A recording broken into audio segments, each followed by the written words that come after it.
At community secondary school, the children thought they were only buying food. They thought it was just jollof rice. But behind that steam, behind that pot, something evil was hiding. Every day, the fat woman in white stirred her rice with a wicked sneer. Every day, the children stretched their plates with fear in their eyes. They could not stop themselves. They could not say no. But one boy would soon discover the truth, and the truth was darker than anyone could imagine. The story I want to tell you happened many years ago in a small town. In the middle of that town stood a very big school. The name of that school was Community Secondary School.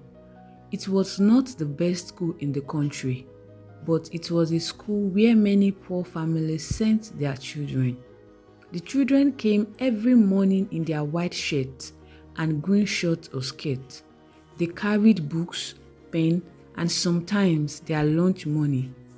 The schoolyard was always noisy. Boys ran around, girls laughed with their friends, teachers shouted at late students.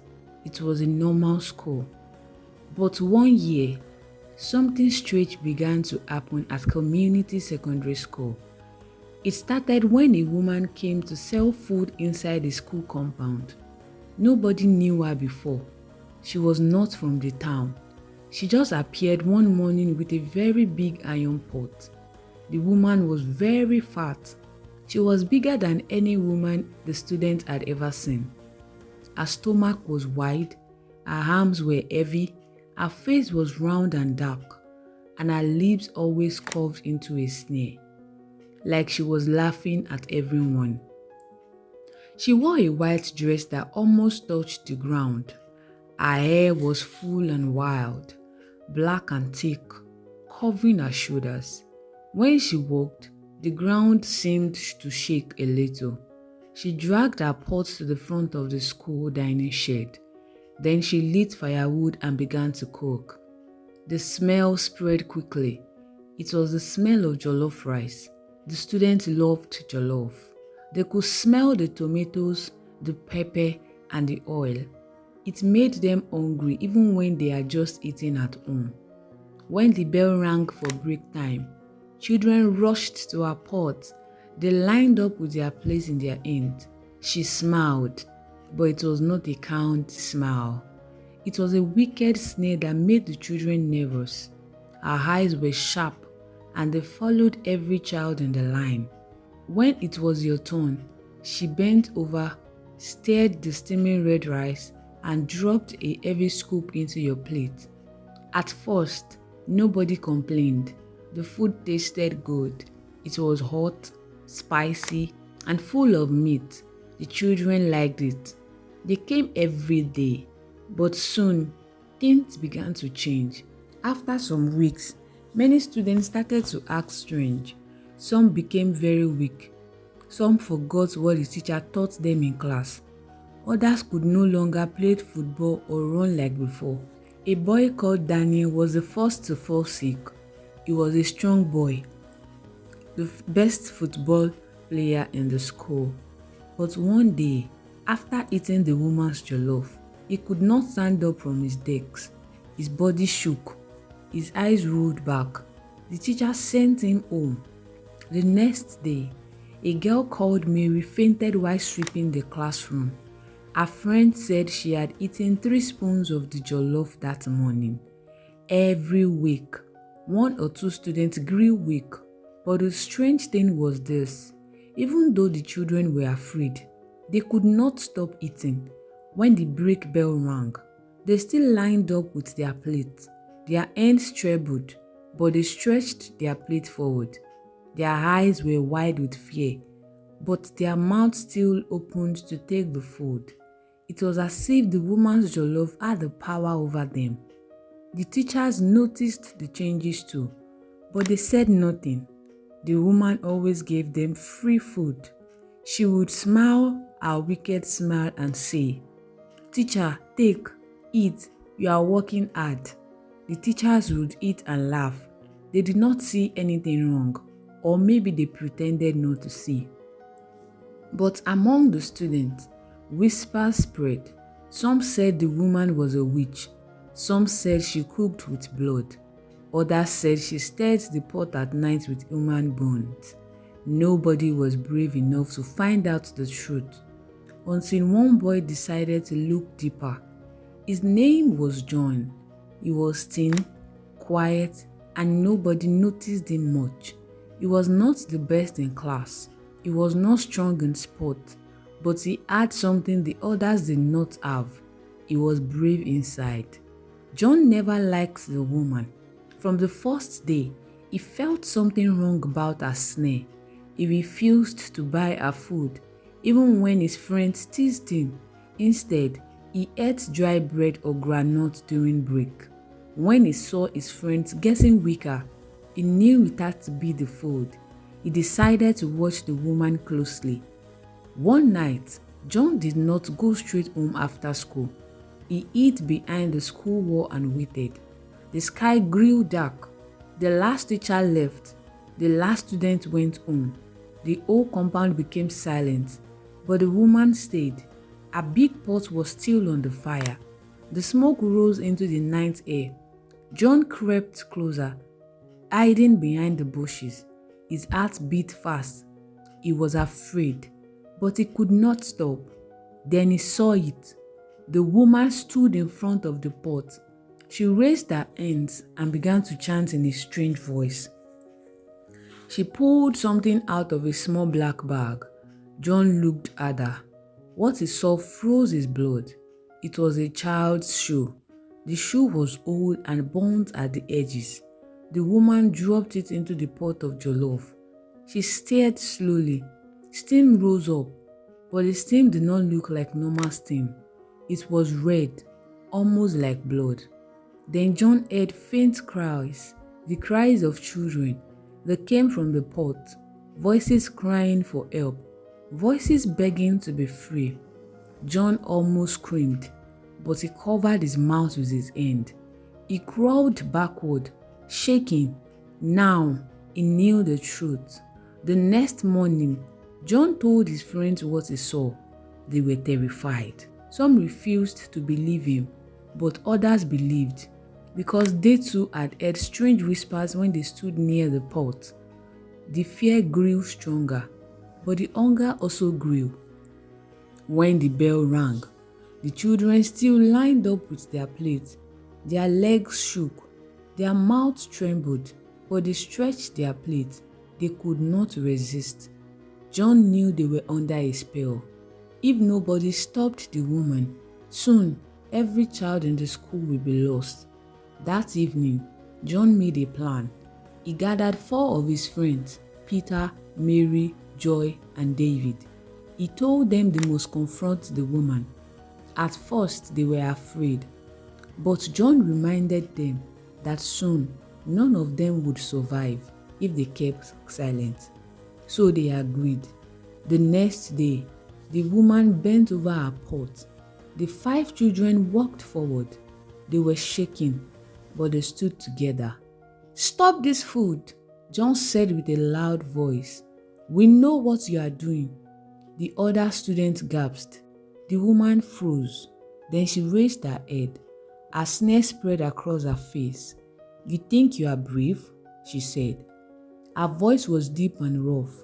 She lifted her wooden spoon. The pot bubbled.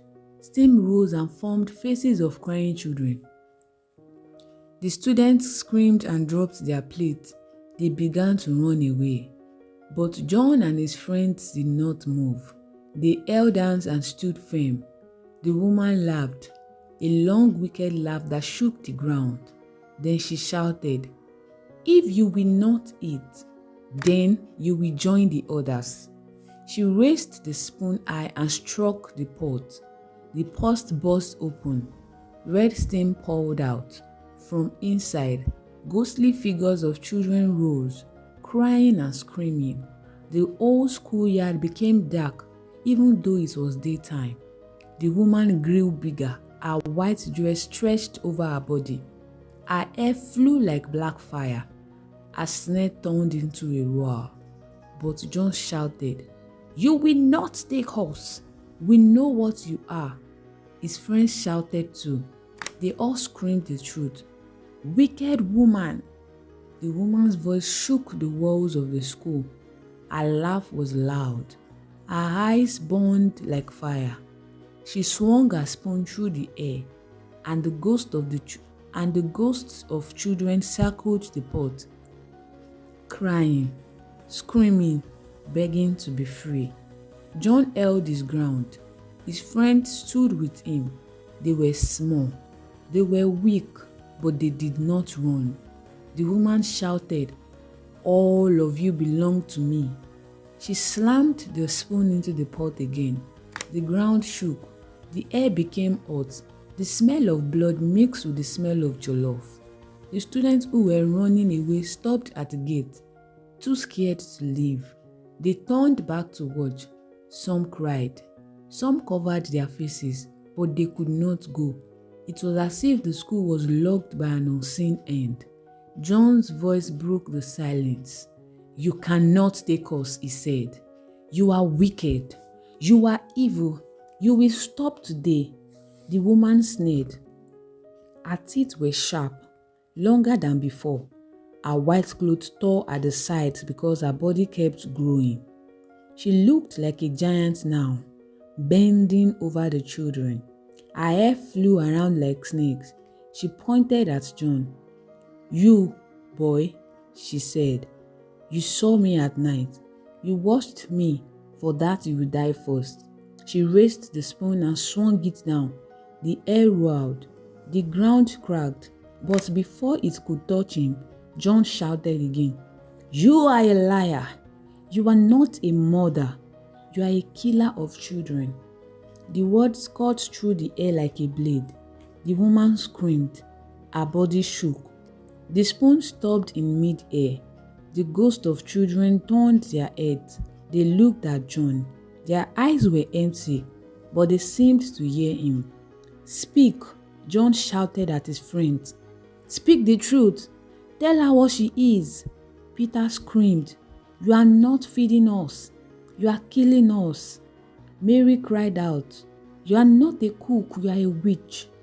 Joy shouted, "You are evil." David screamed, "You will not have us." Their voices joined together. The sound was strong, even though their bodies were shaking. The ghosts began to scream louder, but now their screams were not of pain. They were screams of freedom. The woman staggered back. Her spoon fell into the pot.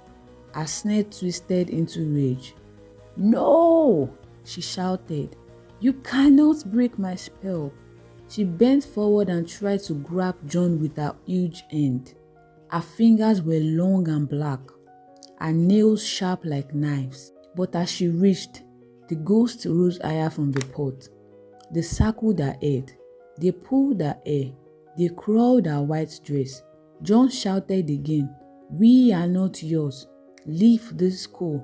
The ghosts screamed together, their cries filling the sky. The school building shook. The windows broke. Birds flew away from the trees.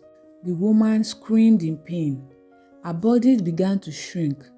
Her arms pulled back. Her legs bent. Her face twisted. The pot cracked open. The rice inside turned black. The smell of rot filled the air. The ghosts of children flew out one after the other. They were pale and thin, but as they left the pot, they turned into bright light. They rose into the sky, free at last. The woman fell to the ground. Her body hit the dirt with a heavy sound. She rolled and screamed. Her white clothes burned as if fire was crawling over her skin. "No!" she cried. "They are mine. They are mine." But the voices of the free children filled the air. "No more," they said. "You will not touch us again." The woman's body melted into black smoke. Her snare vanished. Her spoon cracked into two pieces. Then she was gone. Silence filled the schoolyard. Only the smoke from the broken pot rose into the sky. The students who had run to the gate slowly walked back. Their faces were white with fear. Their hands shook, but they were alive. John and his friends stood in the middle of the yard. Their bodies were weak, but they were safe. The danger was gone. The next morning, the pot was still there, but it was empty, burnt black, with cracks all over it. No rice, no meat, no smoke, just ashes. The teachers came early. When they saw the pot, they grew silent. They asked the children what happened, but nobody spoke. Nobody wanted to remember the screams. The teachers buried the pot behind the school. They built a wall over it, and they warned the children never to speak of the fat woman in white again. But John and his friends remembered. They would never forget. They had looked into the eyes of evil. They had stood against it, and they had survived. For many years, the story of the jollof seller was told in whispers. Some said she was a witch. Some said she was a demon. Nobody knew for sure. But one thing was clear. She was not human.